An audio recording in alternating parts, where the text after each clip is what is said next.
Hello, welcome back to my channel. உங்களுடன் நான் இன்றைக்கி சூப்பரான நான்வெஜ் ஸ்டைலில் ஒரு மஷ்ரூம் கிரேவி எப்படி செய்கிறதுன்ட்டு பார்க்கலாம் வாங்க. ஆஸ் யூஷுவல் ஒரு கடாயில் லைட்டாக எண்ணெய் ஊற்றி ஒரு 6-10 முந்திரி ஆட் பண்ணி நல்லா ட்ரை ரோஸ்ட் பண்ணி எடுத்துக்கோங்க. எகெயின் கொஞ்சம் எண்ணெய் ஊற்றி ஒரு ஸ்பூன் மிளகு, 10-15 சின்ன வெங்காயம், 6-7 வரமிளகாய், கொஞ்சமாக கருவேப்பிலை, ஒரு ஸ்பூன் ஜீரகம், ஒரு ஸ்பூன் சோம்பு போட்டு நல்லா மிக்ஸ் பண்ணி எடுத்துக்கோங்க.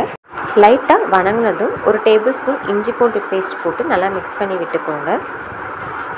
இப்போது நம்ம வெங்காயத்துக்கு ஏற்ற அளவுக்கு உப்பு போட்டு அதையும் நல்லா மிக்ஸ் பண்ணி விட்டுக்கோங்க. 1.5 டேபிள் ஸ்பூன் தனியாத்தூள், அப்படி இல்லைனாலும் நம்ம தனியா விதையை ஒரு ஸ்பூன் ஆட் பண்ணிக்கலாம். நல்லா இதை மிக்ஸ் பண்ணி விட்டுட்டு நம்ம ஆல்ரெடி ரோஸ்ட் பண்ணி வச்சுருக்க முந்திரி இதில் ஆட் பண்ணிக்கோங்க. கூடவே அரை மூடி தேங்காவை கிரைண்ட் பண்ணி இதில் ஆட் பண்ணிக்கோங்க. தேங்காவை சின்ன சின்னதாக கட் பண்ணியும் நம்ம போட்டுக்கலாம். இருந்தாலும் இப்படி போட்டால் அரைய கொஞ்சம் ஈஸியாக இருக்கும். இப்போது காளானை நல்லா வாஷ் பண்ணிவிட்டு குட்டி குட்டியாக கட் பண்ணி எடுத்துக்கோங்க. ரெடி பண்ணி வச்சுருக்க மசாலாவை இந்த பதத்துக்கு நல்லா அரைச்சி எடுத்துக்கோங்க. கொஞ்சம் கெட்டியாகவே இருக்கட்டும், நம்ம வேணுங்கிறப்ப தண்ணி ஆட் பண்ணிக்கலாம். அதே கடாயில் கொஞ்சமாக எண்ணெய் ஆட் பண்ணி 2 லவங்கம், 2 பட்டை, 1 டேபிள் ஸ்பூன் கடுகு பொரிஞ்சதும் ஒரு மீடியம் சைஸ் பெரிய வெங்காயத்தை ஸ்லைஸாக கட் பண்ணி நல்லா வணக்கி விட்டுக்கோங்க. இப்போது நம்ம அரைச்சி வச்சுருக்கிற மசாலாவை இதில் ஆட் பண்ணிக்கலாம். நமக்கு வேணுங்கிற அளவுக்கு தண்ணி ஊற்றி இதிலெல்லாம் மிக்ஸ் பண்ணி விட்டுக்கலாம். இப்போது நம்ம கட் பண்ணி வச்சுருக்கிற காளானை இதோட ஆட் பண்ணிவிட்டு நல்லா கலந்து விட்டுக்கலாம்.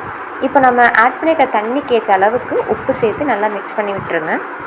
காளான் ஒரு 10-15 மினிட்ஸ் வெந்தாலே போதும். ஸோ மூடி போட்டு ஒரு 10 நிமிட்ஸ் கழிச்சு ஓப்பன் பண்ணி பார்த்தீங்கன்னா இந்த மாதிரி தண்ணியெலாம் நல்லா ட்ரை ஆகி நல்லா கிரேவி பதத்துக்கு இருக்கும். ஸோ உங்களுக்கு பார்க்கவே ஒரு மட்டன் ஃபீல் கிடைக்கும். கண்டிப்பாக ஸ்மெல்லே ஆக்சுவலி அப்படி தான் வந்துட்டு இருக்குது.